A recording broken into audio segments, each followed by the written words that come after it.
So a lot of people were encouraged to come to Canada in the early 1900s, late 1800s, beginning 1900s.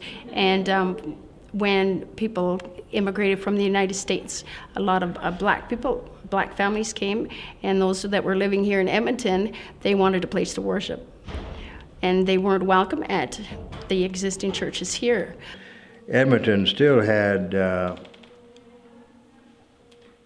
some problems with accepting black people. I'm told that when it early started, the reason they started was because the people here didn't want the black coming to their church, so they had to start a church of their own. So that's what started it. These congregation of people that had come from the United States found that they weren't welcome to attend a lot of the churches here in Edmonton at the time. So that encouraged them to decide to build their own church. Well, they didn't want to start a separate church. They wanted to attend the churches that were here, but they weren't welcome. They weren't allowed in the churches.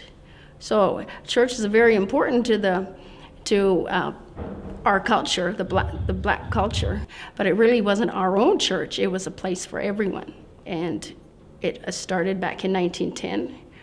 Around July, I think the first official meeting was held at 1910 here in Edmonton. They started meeting in the pastors' homes, like I said, and then they finally were able to purchase a building, a blacksmith shop. And it was located on 105th Avenue between the streets of 95 and 94. Well, they were glad to have this type of congregating there, and they seemed to, every colored person that I knew mostly attended Shiloh at the time. Because this was the church the black people came to. Yeah. It was not just Sunday morning services, but it was also dinners afterwards, and playing on the weekends with my Sunday school friends. So it's just like a big family.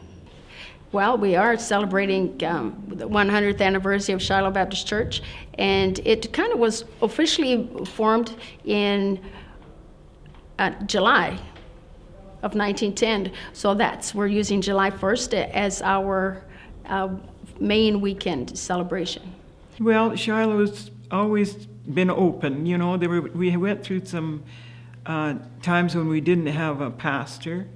But what we would do is someone would always get up and speak or say something. We never ever closed our doors. They were always open. It's a milestone. It's fabulous that 100 years this church, Shiloh Baptist Church, has been in this in this area of Edmonton, because 1910, not too many churches get to be 100. Oh, I think it's a real thrill to have gone through all those previous years, and now they have reached 100. I think that's a real milestone for our church, and especially for the black people. And a lot of people say, "Oh, I've heard of Shiloh. Well, come on down. Come and see us." Basically, our church has been pretty well open to all people. Like, we have multicultural here now, big time. You know, we have people from all over. So it's really quite uplifting that way, because I kind of get a feeling heaven's going to be like that too.